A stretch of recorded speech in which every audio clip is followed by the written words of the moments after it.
Hi, everybody. I'm here with Cat Symons, and we are talking recruiter enablement. So, Cat, thanks for joining me today. Give us a quick introduction to you and your career, which I want to talk about in a bit more detail, but give us the summary.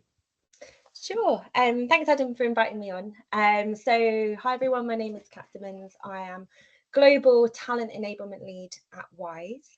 Wise is a global technology company building the best way to move and manage the world's money. I've been here for almost 4 years now. Started as a senior recruiter, but have worn quite a few hats in our TA team since January 2021. But as of June this year, my role has been solely focused on enablement within the talent acquisition team, really defining, I guess, our roadmap to ensure that our team have got the right tools, the right processes, and the right training to make sure that they can be set up for success in their role. Okay, I want to talk about a bit more detail about your journey into this role, and then a bit more about the role and like what the objectives and what are the main things that you're trying to achieve with it. So, um, first of all, yes, your route into this role seems to me very similar to the route that quite a few people I know have taken. And when we spoke a few weeks back, and you gave me like the reasons kind of why you've ended up in this role and why you were selected for this job and that type of thing, I thought actually there's a real theme emerging here to me. So what I wanted you to do was to kind of bring it to life so that other recruiters who might be interested in this have got a sense of what it takes. So tell me about like what was your approach to being a recruiter that was like some of the traits that have taken you into what you're doing just now? That's a really good question. So I think, as you alluded to, my move into talent enablement has been quite organic. So I started out as a recruiter. It was my first job out of uni, and it was actually one of my mum's contacts who recommended it as a career to me because she thought I was a good listener. I asked lots of questions and I really like helping people. So Yeah. I started out in recruitment agencies, worked agency side for about 8 years before moving in-house in 2019. And then my first in-house role was a senior recruiter at Revolut, learnt a lot there, moved to Wise in January 2021. And I've worn quite a few different hats within the recruitment team here. So I started out as a senior recruiter for our compliance, legal and people's team. And we were going through a huge period of scaling there, getting ready for our listing on the London Stock Exchange. So lots of challenges, lots of problems to solve, but also really kind of embedding myself as a partner to those teams and being really trusted, being an advisor. And the following year, I was fortunate enough to move into a lead role within the team, covering somebody on maternity leave. And that really kind of opened up my eyes to other avenues within recruitment. Mm. And I really, really enjoyed the element of the coaching and the mentoring and, the supporting the team and helping them be set up for success in their roles. And when that mat leave cover came to an end, I then moved into what was a IC role in our team in recruitment operations, which was a one-person job at the time. Yeah. Essentially, it was a recruitment role behind the scenes. It was my first foray into that sort of role. I actually think it is so beneficial for recruiters to do some sort of element of that in their day-to-day role, because it was eye-opening for me to see how different recruiters were working, what our data looked like as an impact of those inconsistencies, and really kind of trying to define, how it is that we use our tool, how can we support our team through the tools that we use to help them be more efficient and more effective in their roles.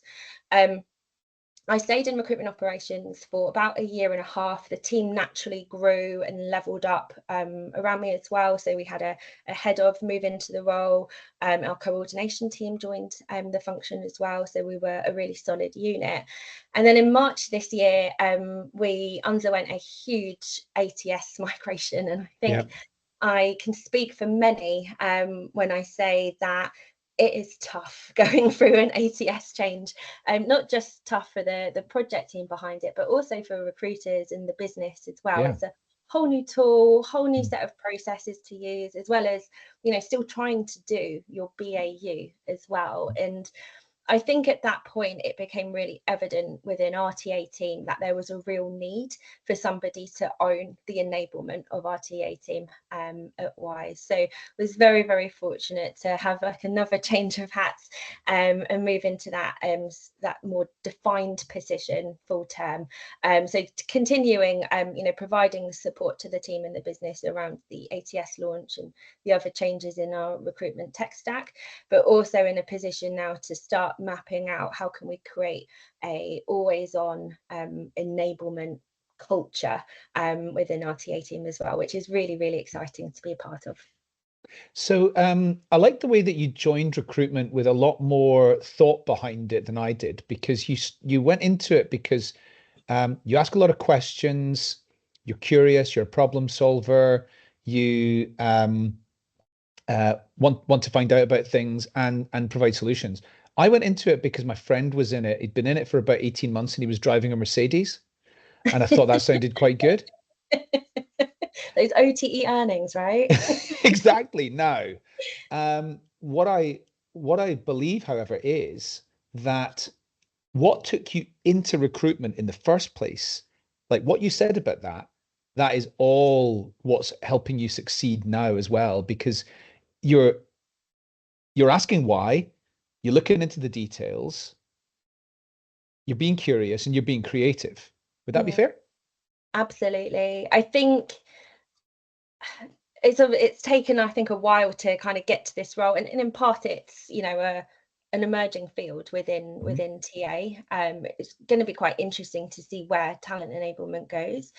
But I think for me, it feels like I found a very natural home for Yeah, myself yeah, within the recruitment team. But I think what's quite exciting is that it shouldn't just stop with the recruiters. yeah, How can you enable your hiring leads and yeah. your interviewers to make sure that we're attracting and interviewing and assessing the right talent throughout that entire recruitment journey? So I think it's definitely the right place at the right time for me right now. What are the kind of what are the sort of ultimate wins? Are the ultimate wins better candidate experience or getting more done in less time, or what's the main goals?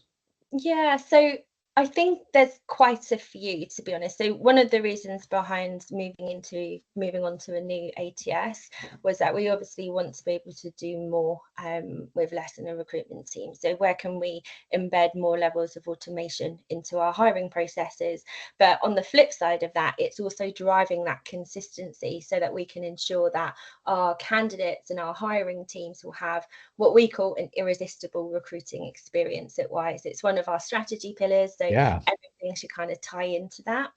And I think when you look at the enablement piece, the toolkits that we can create and the frameworks and really embedding those ways of working, it ties back into how can we be more standardized in how we hire at Wise, because we know that standardization means that we could potentially hire faster and get the right people in at the right time so we can deliver better products to our customers.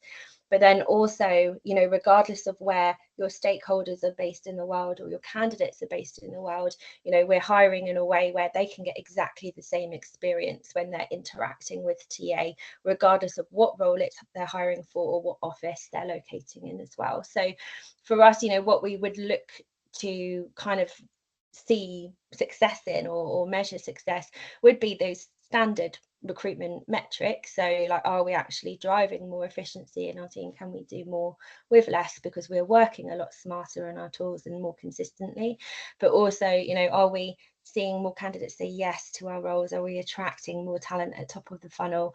And when we're in a position to do so, can we measure NPS with our customers, our candidates as well? What we do find though is a lot of our customers are candidates of of course. what, so we're constantly thinking in the TA team, this could be a customer, so it's important to deliver a really great experience.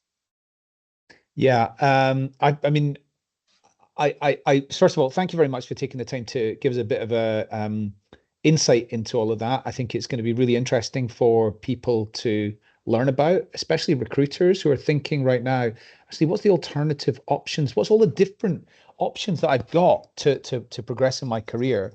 Um, I don't want to like throw shade into this conversation, but I've said this for a long time. There are going to be less in-house recruitment jobs filling, like sourcing and interviewing and doing that. And it's happening in front of our eyes right now. However, there are going to be more interesting and varied job opportunities as well in things like enablement and experience design. And there's going to be quite a few different things, and they're emerging right now. The rise of the recruitment product job, which I Mhm. really like as well, and it encompasses a lot of enablement and operations. So, Kat, thanks very much for joining me today. Really enjoyed it, and look forward to seeing you again soon. Amazing. Thank you so much, Adam.